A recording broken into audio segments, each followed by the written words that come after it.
За Охрид има една интересна анегдота. Еден посетител пиел кафе во кафе-бар свртен кон езерото.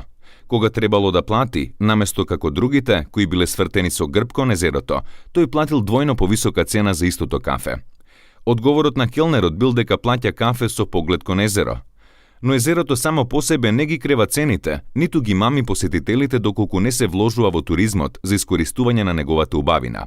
Она што природата го создава, треба да се негува и надоградува. Охрид е магија што чудесно ги спојува културното наследство и природното богатство. Иако е познато туристичко место, развиено и атрактивно за живење, македонскиот дел од рајот се соочува со сериозен проблем – иселувањето. Од некогашни 45.000, неофицијално денес Охрид има помалку од 30.000 жители. Обиколката и прошетката низ Охрид, како и разговорот со сопствениците на локалите, туристите и жителите, ни потврдија дека луѓето се иселуваат. Причините за тоа се невработеноста, сиромаштијата, немањето иднина за екзистенција во градот. И градоначалникот на Охрид, Јован Стојановски, вели дека жално е што градот е водечка општина во негативен контекст по бројот на иселени жители.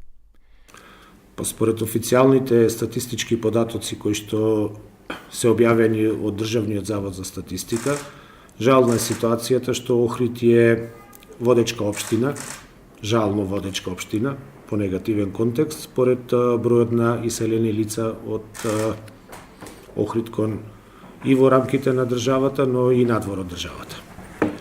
Исто така можеме да кажеме дека и во последните неколку години немаме отварање на некои поголеми стопански капацитети, така да ситуацијата на економски план е дефинитивно лоша во Охрид и една од задачите на локалната самоуправа е привлекување на странски инвеститори, меѓутоа изголемување на атрактивноста за домашните инвеститори.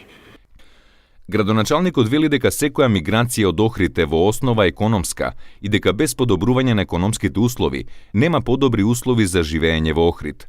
Додава дека локалната самоуправа вложува во тоа да ги задржи младите во градот. Основната идеја, вели градоначалникот на општина Охрид, е за време на неговиот мандат иселувањето да биде намалено. Надвор од туристичката сезона, сликата во Охрид е застрашувачка. Празни улици, пусти кафулиња, понекој турист што шета по шеталиштето покрај Охридското езеро, уживајќи во убавините на градот, понекој дете што трча низ градскиот плоштад. Дуќанџиите велат дека нема муштерии и нема кому да му ги продаваат производите. Сретнавме и група чеси што седеа во ресторан и беа ден пред заминување од градот, по авантурата во Охрид, која им траела околу 10 дена. Кога ги прашавме како им се допаѓа местото, сите како во еден глас одговорија: прекрасно, но имаме пари, ама градот не знае како да ни ги земе. Сретнавме и брачен пар кој ни раскажа дека нивниот син го напуштил Охрид и заминал во друг град во Македонија, бидејќи завршил стоматологија и 2 години никако не успевал да се вработи. Во училиштата и гимназиите, бројот на учениците од година во година е се помал.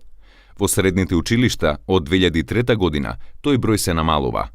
Во 2003 година бројката беше 3205, во 2005 2913, па во 2010 во средните училишта имало вкупно 2744 ученици, а во наредната учебна година бројката опаднала за 144 ученици.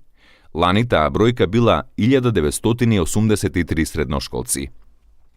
Затворањето на големиот број стопански објекти на територијата на општина Охрид предизвика процентот на невработеноста во оваа општина да биде еден од најголемите во земјава. Туризмот очигледно е дека не е доволно атрактивен за привлекување на младите да останат во Македонија. Според последниот попис на населението од 2002 година, бројот на жителите во Охрид е 42.033 лица. Официјалните податоци од Државниот завод за статистика велат дека бројот на иселените лица од Охрид од година во година не бележи пораст. Но сликата на теренот и разговорите со мештаните, како и неофицијалните бројки, кажуваат поинакви податоци за градот. На Охрид му недостигаат жителите што го напуштаат, како и нови вложувања и привлекување туристи. Останува на надлежните и на локалната самоуправа да вложат во развојот на туризмот и искористување на убавините што на овој град му ги подарила природата.